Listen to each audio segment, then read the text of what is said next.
Hello, this is C from Curio & Co. Today I thought we could touch on the difference between drawing on paper versus drawing on screen, or digital drawing versus analog drawing.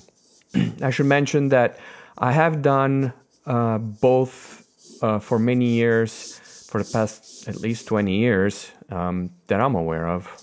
Possibly the drawing on analog is a little bit longer since I'm a little bit older than 20 years old.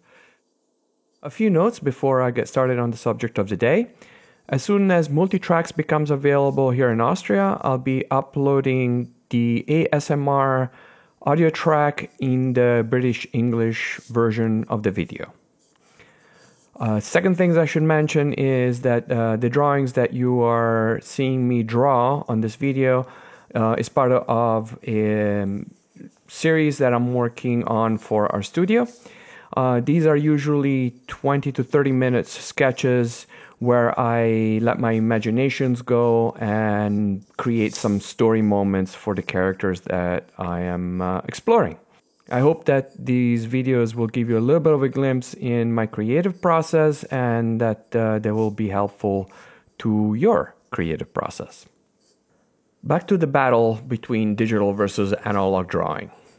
So in a nutshell, if you love to draw, you can't go wrong in any way that you're drawing. If you want to draw digital, analog, draw in the sand, draw in the air. It is all practice and it's irrelevant of which form it takes. You're going to get better at drawing and you're going to be happy for it. Remember that drawing is the rawest form of the visual arts and it will inform any other medium that you will be transferring this knowledge to. The best draftsmen are often the best sculptors, i.e. Michelangelo. Richard Williams went on to become a fantastic animator winning Oscars, and he studied fine arts and drawing. Ridley Scott still does his own storyboards.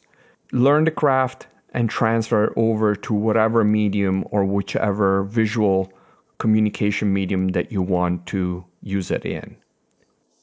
But there is a battle between the analog and the digital, and this is only specifically driven by your ultimate goal. So let's dive in and figure out which one is better for you at this present moment so that you can make the decision that is best for you. We all interact with different mediums in a different way. So you need to find the medium that best suits you so that you can take advantage of the most comfort zone that you have so that you can then learn the skills that you need to learn. Once that you get familiar enough in that specific medium and environment, that's the time when you should start experimenting with a different medium so that you can spread your knowledge, experience different environments, and then you can then transition into other things. If you want to focus on the craft of drawing, the best way to learn the craft is definitely paper. Paper forces you to think while you draw. You have to learn to make a purposeful mark each time you put the pencil to the paper. The gesture drawings are going to be a lot more fluid and you're going to feel the movement a lot more while you put pencil on the paper. There's a certain sense of traction between the pencil and the paper that connects you to the medium a lot more than felt tip pen or a plastic tip pen onto the digital screen. The decision making of a line, for example, of an Honoré Daumier drawing, even though he was searching and the gesture was so chaotic in the rawest form, they start building the form and they start feeling the spirit and the action of the figure. By learning to put the line that has a purpose, you're going to become a lot more diligent and a lot more sparing in the marks that you're going to be making. It's going to make you a lot faster in the drawing in the long run, and it's going to apply to any other medium that you're going to be taking on, because all you have to learn is the software, not having to learn to draw. While you're making the decision of drawing digitally or drawing on paper. You got to ask yourself, what is that I want from this drawing experience? Ask yourself, am I drawing to learn how to draw, or I'm learning about the tool that is going to help me make the drawing? For example, are you going to be learning the software, or are you learning what the software can do for the drawing that you're intending to make?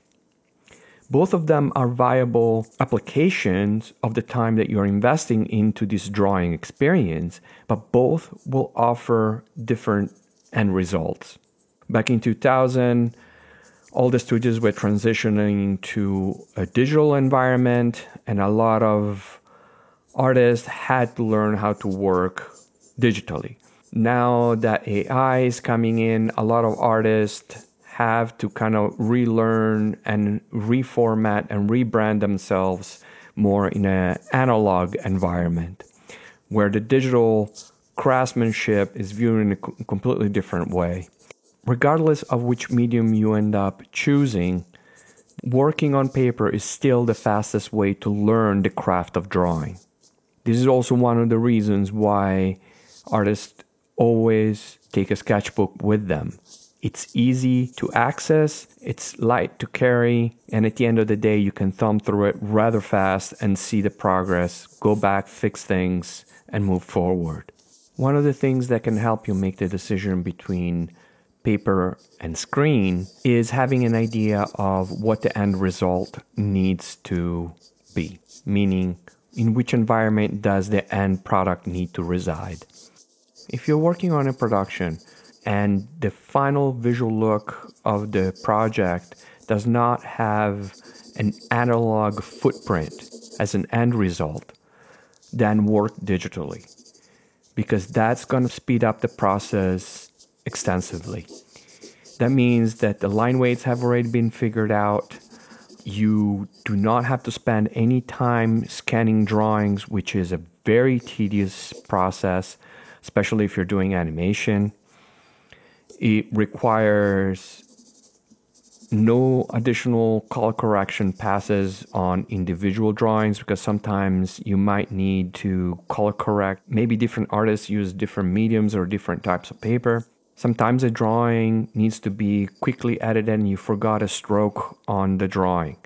Well, that one little tiny bitty strokes that you could do in 2 seconds on a sheet of paper, it might take you 20 minutes in Photoshop just because you don't have the correct brush, and you need to build your own brush just to do that specific edit, or find the right line in the drawing that you can copy and paste and composite together so that you have the final look.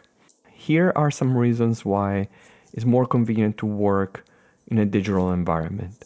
It's definitely quicker for production as long as the pipeline is well built. It's a lot easier to build variations on the product that you're building. If the final product needs to be in a digital environment, then as you're building the project, you can immediately see what the final output is going to be. Everything is in the same ecosystem. If you're familiar in working in a digital environment, you're going to be a much better asset for a digital production. You're going to be able to integrate in the team much faster. If you're hoping to learn color, working in a digital environment is a great asset. One word of caution, learn the difference between additive color and subtractive color. That's going to make your life a lot easier. Certain type of edits in the digital environment are much faster. Color corrections, for example, is so much easier to do. Analog, you need to physically repaint the whole thing or rephotograph it with a different color light. That's just insane amount of work. If you're working with vectors, for example, you can change the line weight of a drawing quite easily and then maybe go back if necessary. It's a lot easier to create different versions of your work, so you can always go back to the prior version. Let's say you decide to go in a different direction with a drawing or with a specific iteration, so you can branch off during the production process. Or let's say you start putting some color on a drawing, and then all of a sudden you decide, oops, that went bad. How can you go back? I mean, short of you having made a copy of the drawing or having scanned it and then reprinting it and then working on it, that's a massive amount of work. While digital, it's as easy reopening an older version of the file and you start working right away, or just switching off a layer. Producing a drawing or an illustration for a client, definitely work digitally. That will allow you to use layers, different versions. The client will definitely come back to you and asking for changes. So the digital environment, it allows you a lot more flexibility and a lot less headaches. If you're always on the go and you're moving from place to place and you're traveling for work or whatever it is, working digitally is definitely a plus. All you need is some storage, maybe it's some cloud storage or your own hard drive, and you're ready to go. You don't need to carry tons and tons of books and archives of all sorts of material. Command-Z is a great tool to have at your fingertips, especially when you're in a production environment, when you might by mistake cause an entire drawing to collapse. You just don't have the time to rebuild an entire drawing from scratch. Always have a backup, have the Command-Z, use the Command-Z because it's an asset. In the case of production, is not an impairment in the learning process of drawing. It's a plus for the production. Unfortunately, there are some minuses working in a digital environment. You will need to be a little bit of a techno geek. It requires a little bit of a different way of thinking. Yes, there are some tools like Procreate, which is a great digital tool to learn how to draw with, and it's easy to get into and very intuitive. But once that you get more and more involved into the digital production, you will be required to have a technical understanding of digital things. An example, like, what does 8-bit mean? 32 float. What is linear space? Vector versus raster. PPI versus DPI. You will become a bit of a tech geek. And that's not meant to be in a negative way. It's going to be a plus because it's going to be necessary for your job so that you can create the image that you want to create. So if you want to go in a digital environment, make it easier for yourself. Start with the easiest tool possible, i.e. like Procreate, and then slowly start building into the knowledge necessary to maximize your output. Don't start with a tool like Blender's Grease Pencil. Blender is a wonderful tool. It can do a fantastic amount of things, but to learn how to draw, that's not the right tool. Once that you have an understanding of drawing and you're familiar with the digital environment, then transition into a tool like Grease Pencil. Play around with the tool, see what the brushes can do, understand a 3D space. By all means, you can do some fantastic stuff with it, but one step at a time. Be patient. If you're planning to produce some artwork, because you're producing in a digital environment, the end consumer will perceive that as having less value. If you intend to produce art for art's sake, a digital environment might not be the best environment for you to work in. Keep in mind that all the work that you're doing will be sitting in a hard drive. Yes, it's portable, but you're not going to be able to see the pile of work that you've created. And seeing the volume of work at the end of the day or at the end of the week or at the end of the month, it is quite satisfying. Because you're working in a digital environment, that means that you're working with a computer. At some point, will drive you crazy. It is just the nature of the beast. They have glitches, they have problems, they have demands on you, including being charged. The pad might run out of electricity. You might not have the cable to connect to a power supply. You might not have the adapter to the power supply. So these are all things that are going to be hindering the creative process. If you have a pencil, most of the time the pencil is not going to drive you nuts as a computer. Obviously, a digital production tool will tend to be more expensive than just a piece of paper and a pencil. Yes, you do need to take in consideration how that financial investment is going to be parsed out throughout the time in your career, in the years to come, or in the year to come. Technically, you're going to be looking at a tool's lifespan anywhere between 1.5 years to 2 years. By the end of the second year, you're probably going to start thinking about another purchase. See whatever tool you choose to use. Do you think that you're going to be using it for 2 years or plus? Then go ahead and make the purchase for the tool that you want to go for. Now let's talk about some pluses for paper. I cannot tell you the amount of joy that I get from seeing the piles and piles of paper of the drawings that I have done in the past 1.5 years. It is so satisfying to see the amount of work that I've been creating. Being able to see that I've actually been drawing, and also remembering how much I've enjoyed drawing on paper. You have an original. It only exists in that form. That's the only one that has ever been made, and you're not going to be able to reproduce it. It is just joyous. And at the same time, you know that you're going to be able to do better next time. Gives you an incentive to just going back to the drawing board and make more drawings. You can draw at any point in time. You do not need a power supply to be able to draw.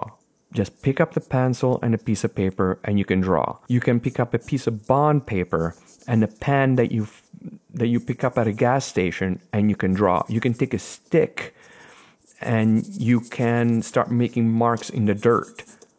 It goes without saying that it's always easier to learn something when you're able to focus on one thing at a time.